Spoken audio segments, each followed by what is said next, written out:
If there's a God, why all of this chaos in the world? Tornadoes, earthquakes, they have increased in intensity just like Prophet Muhammad ﷺ said they would.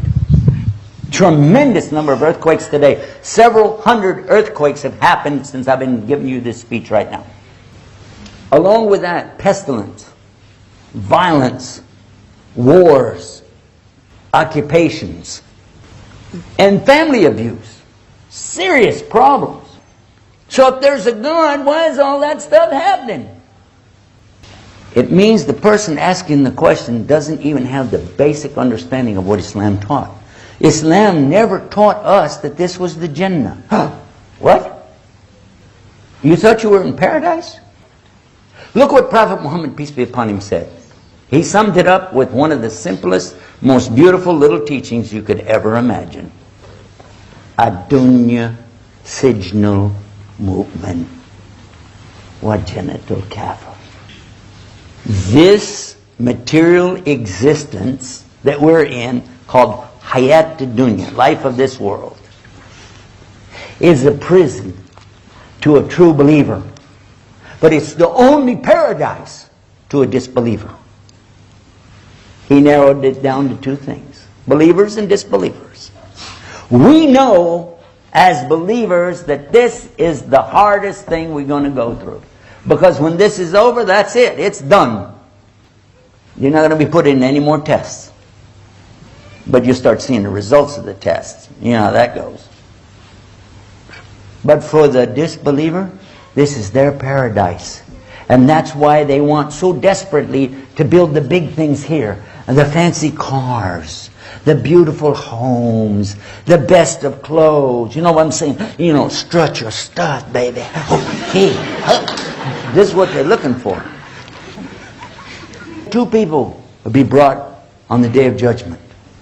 One of them, he had everything he asked for in this life. Even to the extent when he was dying, he wanted a feast set before him, and he got it. The other person, he didn't get anything he asked for. Even to the extent when he was about to die, all he asked for was just a drink of water. And he didn't even get that. Now on the Day of Judgment, the one who had everything, he would be pushed into the hellfire. Like you put a needle in something and pull it out. Just in that instant, whoop, whoop. He would be asked, remember, he had everything. In your whole life, did you ever see any good? He'd say, well, Lord, in my whole life, I never saw anything good. It wiped it all out. The other man that had nothing, suffered in this life, would be put into paradise. Like you put a pin in something and pull it out. And then he would be asked, in your whole life, did you ever see anything bad? He would say, well, why? In my whole life, I never saw anything bad. No hardships. So why this guy who had everything has to go to hell, and why the other guy goes to paradise? Nobody is perfectly good, and nobody's perfectly bad. The man who had everything in this life, actually he was a very bad person. Allah hated him. So we don't have that concept, by the way. God is love and He loves everything and everybody, no matter how bad they are. No, no, no, no. We know that God is the loving, al-wadud, and ready to love anything and everything that is good, but He's also capable of shadidul iqab, dealing it out heavy duty, and you don't want to know about that. So this man who Allah hated, who had done so many monstrously bad things to people, yet he did some good deeds.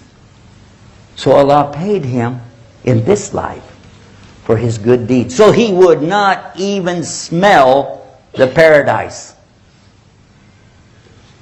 That he could be thrown directly right straight into hell.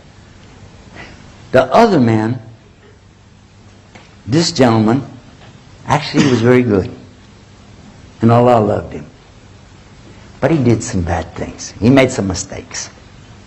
But because Allah doesn't want him to even smell the hellfire, not even for a nanosecond, so Allah let him have his punishment here in this dunya so that he could go straight into the paradise.